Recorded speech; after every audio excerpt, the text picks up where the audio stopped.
नमो भगवते वासुदेवाय। प्रथम स्कंद षष्ठ अध्याय। षष्ठे नारद पूर्व जन्म वृत्तान्ते करन्ति बखाण। सुतवाच एमन्ते नारदଙ୍କ बाणी से सत्यवती सुत शुणी। नारद जन्म कर्म जेते हरिंकी भजिले जेमन्ते। ए सर्व कथा जानिबारे पुणी पुछिले आर बारे।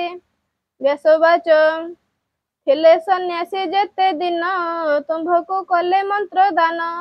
ସନ୍ତୋଷ ଦେଇ ମନ୍ତ୍ର ଦୀକ୍ଷା ଗମିଲେ ଜେଣେ ତାଙ୍କ ଇଚ୍ଛା। ତଦନ୍ତରରେ କଲ କିସ ତୁମ୍ଭର ପ୍ରଥମ ବୟସ। ଜନ୍ମ ସଞ୍ଚୟ ପ୍ରଜାପତି ବାଳୁତ କାଳୁ ଯେତେ ଗତି। କରି ବଞ୍ଚନ୍ତି ପ୍ରାଣୀ ସର୍ବେ ତୁମ୍ଭେ ବଞ୍ଚିଲ କେଉଁ ଭାବେ। କାଳ ପ୍ରବେଶ ମୁନିବର କେନେ ଛାଡ଼ିଲ କଳେ ବର। ପୂର୍ବ କଳ୍ପର ଏ ବିଚାର କି ରୂପେ ହେଲ ଜାତି ସ୍ମର। ତୁମ୍ଭର ଜ୍ଞାନ ଦେହ ଅନ୍ତେ କାଳ ନ ହରିଲା କେମନ୍ତେ। ନାରଦବାଚ ଶୁଣଃ ମୁନି ଶୁଦ୍ଧ ଚେତା ମୋ ଜନ୍ମ କର୍ମର ବାରତା। ମତେ ପରମ ଜ୍ଞାନ ଦେଇ ବିପ୍ରେ ଯେ ଗଲେ ପଥ ବାହି। ମୁଁ ପୁଣି ପ୍ରଥମ ବୟସେ ମୁନି ଜନଙ୍କ ଉପଦେଶେ। ଦିନ ବଞ୍ଚଇ ମାତା କୋଳେ ମନେ ମୋ କୃଷ୍ଣ ପାଦ ତଳେ। ମୋର ଜନନୀ ବିପ୍ର ଘରେ ସେବକୀ ପଣେ ଦିନ ହରେ। ସେବଇ ବିପ୍ର ଘରେ ନିତ୍ୟ ନଥାଇ ଆପଣ ଆୟତେ। ଏକଇ ପୁତ୍ର ତାର ମୋହି ସେ ମତେ ଦଣ୍ଡେ ନ ଛାଡ଼ଇ। ସ୍ନେହ ପୋଷଇ ନୀତି ନୀତି ମୋ ତହୁଁ ନାହିଁ ଅନ୍ୟ ଗତି। ମୋର ନିମିତ୍ତେ ଭିକ୍ଷା ଅନ୍ନ ବହୁତ କଳ୍ପେ ତାର ମନ। ସେବା ପାଇବ ଅନ୍ନ କାହିଁ ବ୍ରାହ୍ମଣ ଘରେ ଯା ମିଳଇ। ମତେ ଭୁଞ୍ଜାଇ ଅବଶେଷ ମୋର ଜନନୀ କରେ ଗ୍ରାସ। ସଂସାର ଈଶ୍ୱର ଆୟତେ କାଷ୍ଠ ପିତୁଳି ଜହ୍ନେ ହସ୍ତେ। ଜନନୀ ସେନେ ବଦ୍ଧ ହୋଇ ମୁଁ ସେ ବ୍ରାହ୍ମଣ ଘରେ ଥାଇ। ନ ଜାଣେ ଦିଗ ଦେଶ କାଳେ କେବଳ ଗୁରୁ ପଥ ଭାଳେ। ବାଳକ ପଞ୍ଚମ ବରଷ ବଞ୍ଚଇ ଜନନୀର ପାଶ। ମୋର ଜନନୀ ଏକ ଦିନେ ବ୍ରାହ୍ମଣେ ଘରେ ଗୋଦହନେ।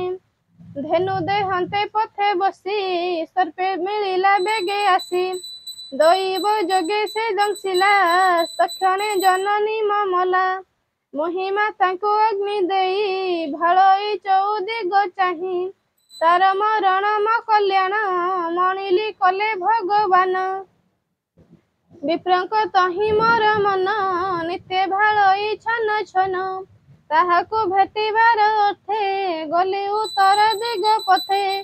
ଅନେକ ପୁର ନଗର ଗ୍ରାମେ ବିପ୍ରଙ୍କୁ ଖୋଜି ପଥ ଶ୍ରମେ। କ୍ଷେତ ଖର୍ବତ ବାଟି ବନେ ଦୁର୍ଗମ ପର୍ବତ କାନନେ। ପବିତ୍ର ଜଳ ପୁଣ୍ୟ ତୀର୍ଥେ ଦେବେ ବସନ୍ତି ଚାହିଁ ନିତ୍ୟେ। ଉତ୍ତମ ସରୋବର ବନେ ହଂସେ ସରସ ଭୃଙ୍ଗ ସ୍ୱନେ। ପୁଣି ମିଳିଲି ଘୋର ଦେଶେ ପୁରିତ ଅନଳ ଯେ କୁଶେ। ହସ୍ତି ସେବିତ ବନ ଆଦି ସେ ସ୍ୱର୍ଣ୍ଣ ଚିତ୍ର ପୁଣ୍ୟ ନଦୀ। ବାଉଁଶ ଲତା ଗୁଳ୍ମ ସାର ଦିଶଇ ଘୋର ଭୟଙ୍କର।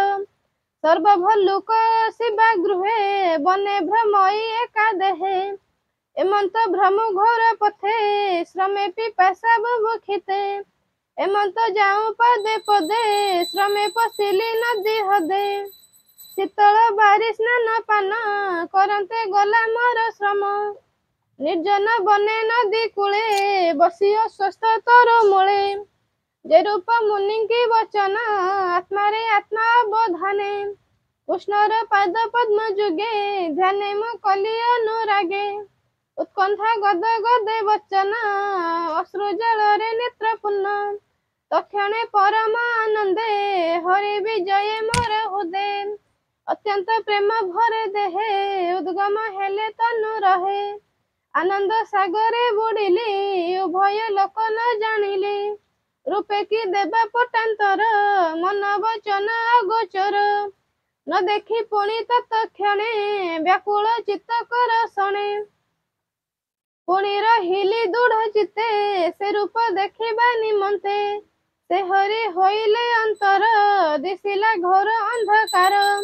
ବାହୁଡ଼ି ଚାହିଁଲି ବାହାରେ ଦିଶ ଆକାଶ ଆଭ୍ୟନ୍ତରେ ଭିତରେ ବାହାରେ ନ ପାଇ ଆକୁଳେ କମ୍ପେ ମୋର ଦେହି ଏମନ୍ତ ଅନ୍ତରିକ୍ଷ ବାଣୀ କିବା ଅମୃତ ତରଙ୍ଗିନୀ ମନ ବଚନେ ଅଗୋଚର ସ୍ୱଭାବେ ଗମ୍ଭୀର ସ୍ୱର ପ୍ରସନ୍ନ କଲା ମୋର ମନ ଶୁଣିଲି ପ୍ରକାଶ ବଚନ ଏ ଜନ୍ମେ ଦେଖିବୁ ତୁ କାହିଁ ମୋହର ଆଦି ଅନ୍ତ ନାହିଁ କୁଯୋଗୀ ମାନଙ୍କର ଚିତ୍ତ କର୍ମ ବାସନାରେ ଜଡ଼ିତ ଯାବତ ଶୁଭାଶୁଭ କର୍ମେ ଚିତ୍ତ ଆକର୍ଷେ ମତେ ଭ୍ରମେ ସେ ମତେ ପାଇବେ କେମନ୍ତେ କର୍ମ ଆବରି ନାନା ମତେ ମୋର ସେବକ ସେବା ଫଳେ ତୁଜେ ବଞ୍ଚିଲୁ ସାଧୁ ମେଳେ ତେଣୁ ଦେଖିଲୁ ମତେ ବଳେ ପ୍ରକାଶ ହୃଦୟ କମଳେ ମୁଁ ଯାର ଚିତ୍ତେ ନିତ୍ୟ ଥାଇ ତା ହୃଦୟ ମଙ୍ଗଳ କାହିଁ ଏବେ ସାଧୁଙ୍କ ସେବା କରି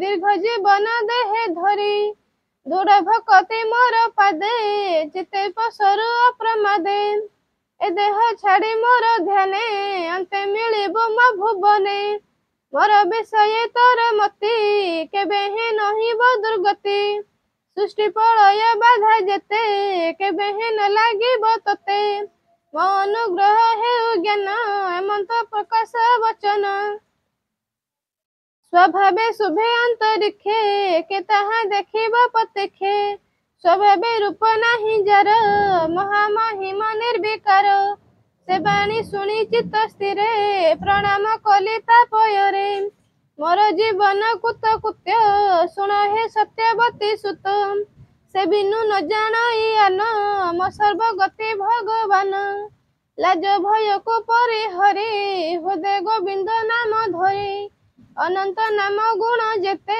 ଚିତେ ସୁମରି ଅବିରତେ ଭୂମି କରଇ ପର୍ଯ୍ୟଟନ ବିଗତ ରାଗ ତୁଷ୍ଟ ମନ ମଦମଶ୍ଚର ମାନ ତେଜି କୃଷ୍ଣ ଚରଣ ଦୃଢ଼େ ଭୋଜି ଏମନ୍ତ ଭ୍ରମୁ ଅନୁଦିନ ନିର୍ମଳ ହୋଇଲା ମୋ ମନ ଏମନ୍ତ ମରଣ ନିୟତ କାଳ ହୋଇଲା ଉପଗତ ଚଞ୍ଚଳ ସ୍ଫୁରେ ମୋର ମନେ ତଡ଼ିତ ଜହ୍ନେ ନୀଳ ଘନେ ଦିବ୍ୟ ସ୍ୱରୂପ ମୁହିଁ ଦେଖି ତକ୍ଷଣେ ଶରୀର ଉପେକ୍ଷୀ ଆନନ୍ଦେ କୃଷ୍ଣ ଅନୁଗ୍ରହେ ଶୂନ୍ୟ ଗମିଲି ଦିବ୍ୟ ଦେହେ କଳ୍ପାନ୍ତ ଦିନ ପ୍ରଳୟରେ ସୃଷ୍ଟି ଦକ୍ଷିଣ ଉଦରେ କ୍ଷୀର ଜଳଧି ମଧ୍ୟ ସ୍ଥିତ ଅନନ୍ତ ଶୟନେ ଅଚ୍ୟୁତ ପଶିଲି ତାର ଅଭ୍ୟନ୍ତରେ ନିର୍ଲୋପ ନିର୍ମଳ ଶରୀରେ ଯେବେ ସହସ୍ର ଯୁଗ ଗଲା ଶୟନୁ ଅନନ୍ତ ଉଠିଲା ତକ୍ଷଣେ ବ୍ରହ୍ମରୂପ ଧରି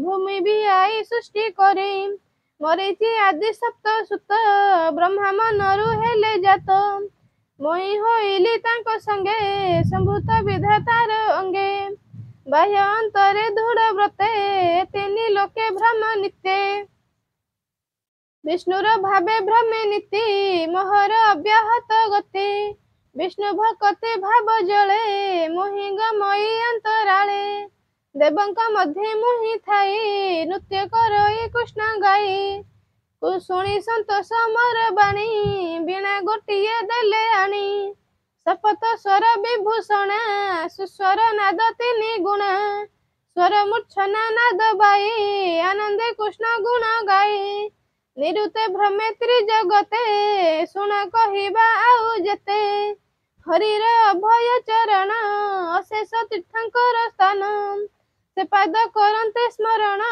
ଶୀଘ୍ରେ ମୋ ଚିତ୍ତେ ନାରାୟଣ ଆଦିତ୍ୟ ତେଜ ପ୍ରାୟ ଦିଶେ ଅଜ୍ଞାନ ତମ ବେଗେ ନାଶେ ସେ ହରି ଚରିତ ବର୍ଣ୍ଣନ ଭମୁନି ସାବଧାନେ ଶୁଣ ଭବସାଗରେ ଯେତେ ନରେ ଆତୁର ଚିତ୍ତ ଅଭ୍ୟନ୍ତରେ ବିଷୟ ରସ ସୁଯନ୍ତ୍ରିତ କେବେ ହିଁ ନହେ ଶୁଦ୍ଧ ଚିତ୍ତ ଅଛନ୍ତି ଭବ ସିନ୍ଧୁ ଗର୍ଭେ ସେ ନରେ କେମନ୍ତେ ତରିବେ କୃଷ୍ଣର ଗୁଣ ଗାଥା ଘୋଷି ଆନନ୍ଦେ ସୁଖ ନାବେ ବସି ହେଳେ ତରିବେ ହରି ଗାଇ ଅନ୍ୟଥା ସୁଖ ଲେଶ ନାହିଁ ଯମ ନିୟମ ଯୋଗ ପଥେ ସେ ନର ସାଧେ ଅବିରତେ ଏ ନାବ ସେ ପାଇବ କାହିଁ ଯେବେ ଗୋବିନ୍ଦ ଚିତ୍ତ ନାହିଁ ଶୁଣ ହେ ସତ୍ୟବତୀ ସୁତ ମୋହର ପୂର୍ବର ଚରିତ ଜନ୍ମ କର୍ମାଦି ମୋର ଯେତେ କହିଲି ତୁମ୍ଭର ଅଗ୍ରତେ तुम्हारा मन तोष अर्थे कहले भक्ति जोग जेते सुत कहते अनुरागे यज्ञ समस्त मुनि आगे सुतवाच नारद जन्म कर्म कथा विष्णु भक्तिर व्यवस्था व्यासंक आगे सर्व कही आनंदे बिना बाद्य बाई आकाश मार्गे गले एके बिजुली जन्हे बड़ा हके धन्य महिमा देव ऋषि निरुते कृष्ण नाम घोषी हरि गायन भोल होई विविध छंदे बीणा बाई निरुते भ्रमे तिनि पुरे जगत संकट उद्धरे बोलोई दास जगन्नाथ प्रथम स्कंदे भागवत इति श्रीमद्भागवत महापुराणे परमहंस संहितां प्रथम स्कंदे व्यास नारद संवाद नाम षष्ठ अध्याय।